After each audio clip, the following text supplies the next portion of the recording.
Yeah, good, thank you. Obviously just glad to get the win, and I think overall we had a lot of joy with the ball and trying to play the football we want to play. Before we mention that finish, talk about the first half, because it felt like you were really controlling the tempo in the midfield. How did you do that? Yeah, I think so. I think we knew that they obviously play 4-4-2, so we had an overload at times. I think sometimes we'd maybe just be a little bit patient in the final third, but I think overall we had a lot of the ball, so it was disappointing to obviously concede from a set piece. And also, just obviously that finish, you find yourself in those positions quite regularly. How is it now when you're on the edge of the area, you're just like, I'm going to back myself in here? Yeah, I think as a midfielder you always want them balls to roll back to you, and naturally my instincts to hit it, so I should have had two today really, but we got the win in the end. And just last one from me, talk me through that celebration. Is that something that's in the back of the mind or on instinct? It was a little bit in the back of the mind, yeah. I just think I want to keep celebrating goals always and enjoying moments, so yeah, that was that.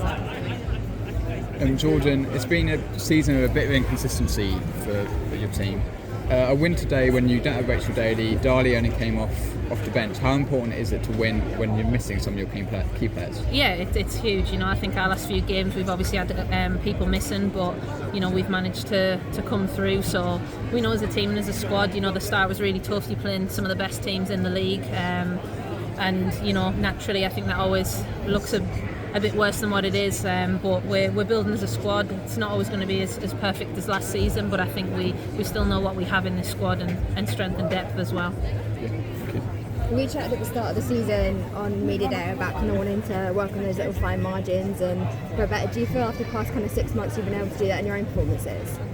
Yeah, I think so. I think with any player, you want a bit of consistency and regular game time, and I think these last few weeks I've been able to have that and really enjoyed playing and being a part of this team to help them. Every time I step foot on the pitch, I want to help us win games, and the more I think I'm getting into shooting opportunities and scoring goals, then I think that always means I'm normally in a good place. I mean, you have some of the best instincts of any players, and when the ball left the foot, did you think it was going in? Could you? Yeah, I like to strike the ball, so as soon as I hit it and I knew it went right, I thought, might have disguised it a bit then, but yeah, I think the main thing is just keeping that under the bar. That's the main thing, so I'm glad that happened. I'm still disappointed at that one I didn't score after, but we still won, so it's alright. Thanks very much, guys.